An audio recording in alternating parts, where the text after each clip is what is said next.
UFOs is not a good term. Interplanetary conveyances cannot exist. Mm-hmm. So it has to be something very earthly. NSA went ahead and would call UFOs UFOs when we were monitoring communications with the Soviet Union. But they always qualified that in hopes that with the initiation of the Sunshine Act, later to become the Freedom of Information Act, that they would not be subject to those acts by saying 7 UFOs being reported by such and such location and site. But when they'd say 7 UFOs, in parentheses, they would put probably balloons. Disregard the fact that in the one document I'm talking about, 7 UFOs traveling at 1,700 miles an hour. Balloons can't do that. Right. And I always got bemused at that because even as a kid, I'd get bemused when people would say, I don't believe in ghosts. However, this happened. Sure. You tell a perfectly good ghost story. With me, I very early on knew that to deny the reality of UFOs and other phenomena that occurs would be denying myself.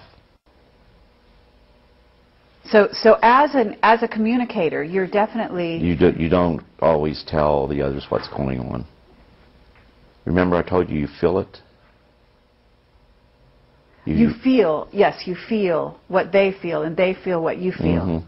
And so, you don't always address it, because one of the things that you may feel like,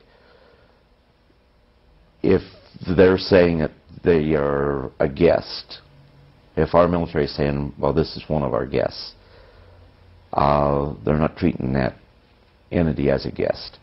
And what's happening is that you are feeling what that entity is feeling. uh-huh.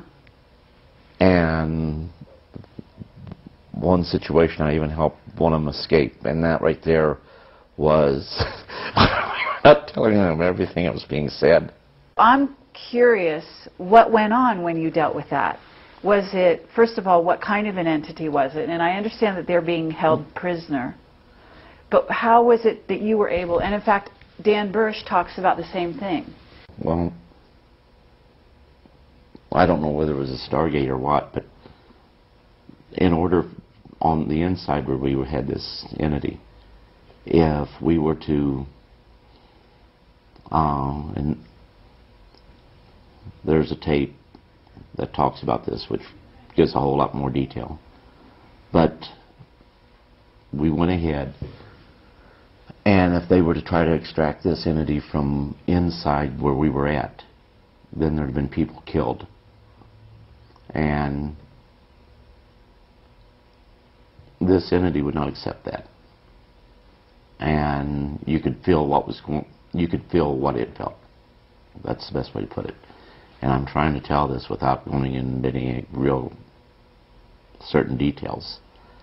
But I convinced the person that I always called the Colonel, and all throughout that's what I always called him. We went ahead and I said, you know, he needs to show me something, but everybody has to be cleared from here. It's just got to be me and him. And everybody went ahead, left.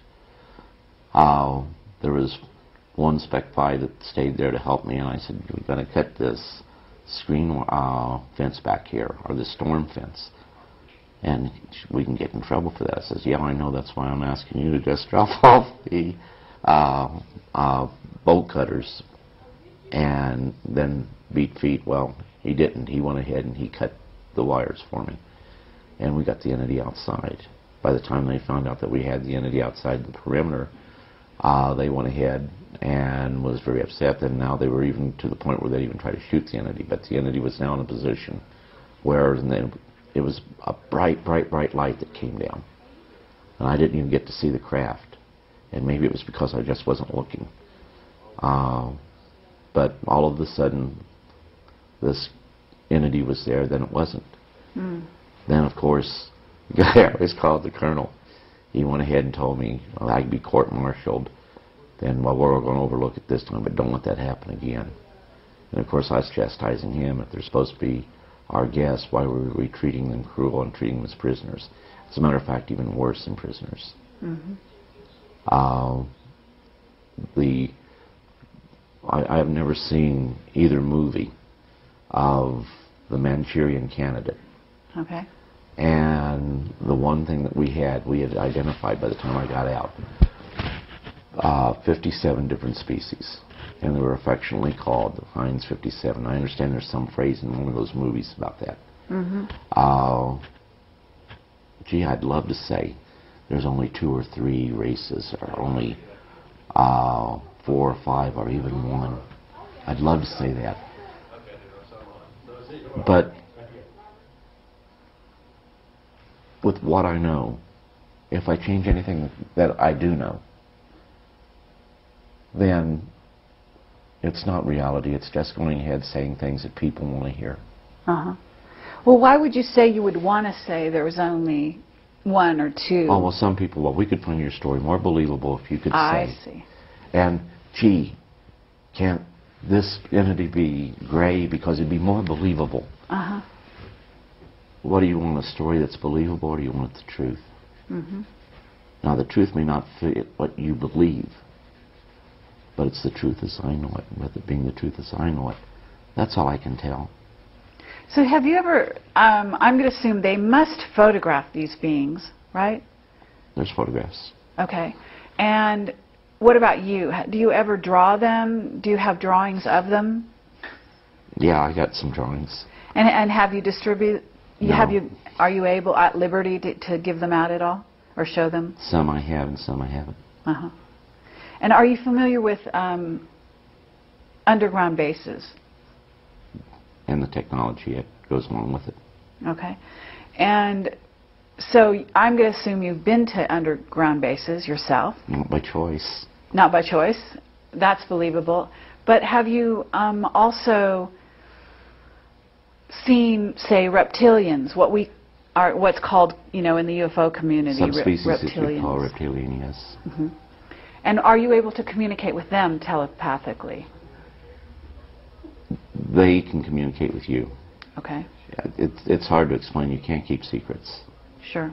And the other thing I'd remind everyone is the program is geared and set up to where you only know what you have a need to know. And a lot of times you know more than what you're supposed to know. Mm-hmm. But you don't know everything. Sure. And I reiterate, anybody that tells you that they know everything is a liar. It's not true. Do you have any special alien friends that have remained with you throughout, that are with you today, communicating? I mentioned one. I'm sorry? I mentioned one. One. Okay, that would be Corona? Correct. Okay. And Corona is, do you know what planet he's from? Mm-mm. You don't? Okay. I know it's about 100 light years away from here, because I always use that as an example. Okay. Real time, from the time they leave, and there's a little nice thing about that, from the time they leave their home planet, which is in a star system about 100 light years from planet Earth, in real-time travel, it's an hour and 40 minutes. That's from marvelous. the time they leave and arrive here.